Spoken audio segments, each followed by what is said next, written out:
So it's confirmed that the previous Prime Minister wa nchi ya Kenya ameweza kutuacha, na hizi ni habari ambazo zimekuwa zimethibitishwa na magazeti ya India ambako alikuwa ameenda kutibiwa, ambako amesema kwamba aliyekuwa waziri mkuu wa nchi ya Kenya Raila Amolo Odinga, ambaye alikuwa anaugua maradhi ya moyo, ameweza kuaga dunia siku ya leo usiku, ambayo ni tarehe 15 usiku wa kuamkia tarehe 15. Ndizo habari kutoka nchi ya India ambapo zimetufikia hapa kwa KG Chipande, na najua pia baadhi yenu muweza kuziona kwingine na kwingine kule, lakini bado hamjaziamini kwa sababu national television za Kenya mpaka sasa tunavyoongea hakuna hata moja ambayo imeconfirmed, na nitakwambia kwa sababu gani. Because Raila Amolo Odinga is an icon nchini Kenya, ambalo ni jembe kubwa ama ni jembe ambalo lilikuwa linategemewa kulima mahali pakubwa sana, na vile vile pia ni mtu ambaye yupo ndani ya serikali tunasema kwa upande mwingine ule, na hivyo basi lazima yule ambaye ni kiongozi wa nchi ya Kenya ambaye ni William Samoei Ruto aweze kuthibitisha habari hizi na azitangaze yeye mwenyewe, ambapo atapeana siku za mapumziko nchini Kenya, na vile vile pia atapeana siku za Raila Amolo Odinga mwili wake ni lini utaregeshwa nchini Kenya kwa mahifadhi, ili kusubiria ile siku ya mazishi. Na vile vile pia William Samoei Ruto anasubiriwa kuhutubia taifa la Kenya ili kuelezea ni kipi ambacho anatarajia ama ni kipi ambacho kitaendelea baada hapa. Najua ni majonzi makubwa sana, ni majonzi mazito sana, kwa sababu Raila Amolo Odinga ni mtu ambaye alikuwa amependwa sana sana sana nchini Kenya. Kama kuna kiongozi ambaye alitokea kupigiwa kura zaidi ya mara 3 mfululizo kufuatana, na aliyesimama na Wakenya kwa shida na kwa raha, aliyefanya jitihadi zote nchini Kenya, aliyejitoa muhanga kwa roho yake yote kwa minajili ya kutetea mwananchi wa Kenya, mwisho wa siku yeye bado akaja akaonekana mbaya, basi hakuna mwingine isipokuwa ni Raila Amolo Odinga. Najua hata yeye mwenyewe pia kuna baadhi ya picha ama na baadhi ya footage ambazo alikuja akasema hapo nyuma ya kwamba watu wengi watanililia wakati nimeondoka kwenye uchu wa dunia, kwa sababu sasa hivi hawaoni ule umuhimu wangu hapa.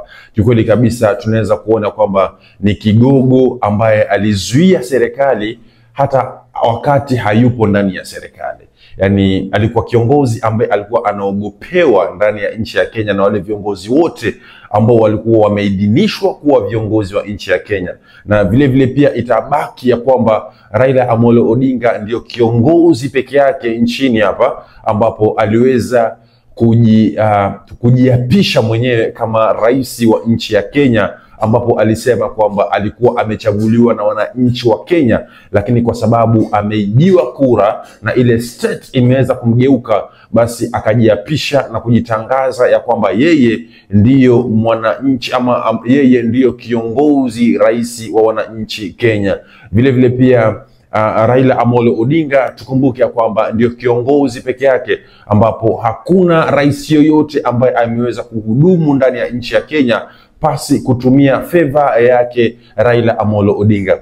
Ni majonzi sana, especially kwa ule mtaa aliyotoka ama kile kijiji alichotoka ama ile county yote kwa ujumla ya Kisumu alikotoka ama ile jamii yake ya Wajaluo kule alikotoka nchini Kenya, kwa sababu ni watu ambao wamemtegemea, ni watu ambao wanajua yeye ndio baba yao, ni watu ambao walikuwa wanamsikiza kwa kiasi kikubwa sana, ambacho Raila Amolo Odinga alikuwa akisema neno lake moja tu kila mtu alifuatilia. In a way that paka kuna kiongozi mwingine ambaye anajiita Junet ambaye alitokezea na kusema kwamba Raila Amolo Odinga alikuwa ni yule mtu ambaye alikuwa akisema left au wanafuata kama ng'ombe, kwa sababu walikuwa wanamtii sana. Sasa swali lililobakia hapa ni vipi chama chake Raila Amolo Odinga kitaendelea, kwa sababu hakuna hata mmoja ambaye yeye mwenyewe kama Raila Amolo Odinga ameweza kumuidhinisha ya kwamba endapo ataondoka kwenye siasa ama endapo ataondoka kwenye hino dunia, basi atakuwa kiongozi wa ile chama ama ndio atashikilia kile chama.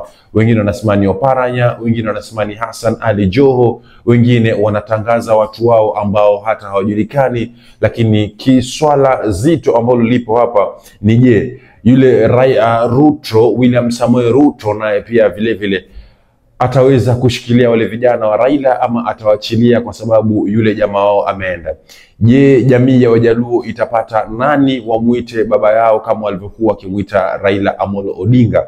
Ni kipi ambacho tunatarajia? Kwa sababu huu ni msiba mzito. Kiukweli kabisa lazima tukubaliane sote kwa pamoja ya kwamba nchi ya Kenya imepatwa na msiba ambao ni mzito sana sana sana, na let me say that haujawahi tokea. Tuzungumze tu reality. Raila Amolo Odinga ni kigogo. Ni kigogo cha wale ambao kwenye serikali, ni kigogo kwa wale ambao hawako kwenye serikali. Mazishi yake yataunganisha wapinzani. Mazishi yake yataunganisha wale wanaompenda na wasiompenda. Mazishi yake yataunganisha dunia nzima, sio Afrika peke yake. Mazishi yake yataacha watu wengi sana kuwa na ile ambayo tunaita kama huruma, na waseme ya kwamba laiti tungejua atatutoka tungemchagua ama tungempa uongozi, kwa sababu ni mtu ambaye alikuwa na maoni, ni mtu ambaye alikuwa na maono ya Afrika na sio Kenya peke yake. Ni mtu ambaye ametajwa kwa kila nchi jirani na nje ya nchi. Ni mtu ambaye ana elimu ya nje ya nchi na elimu ya ndani ya nchi. Ni mtu ambaye alikuwa amependwa na kila rika. Ni mtu ambaye alikuwa amependwa bara na vile vile pia pwani na sehemu zingine zile.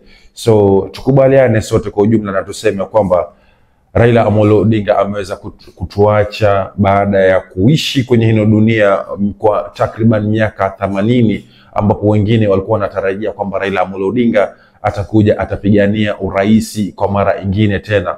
But sisi hapa tutasema inna lillahi wa inna ilaihi rajiun.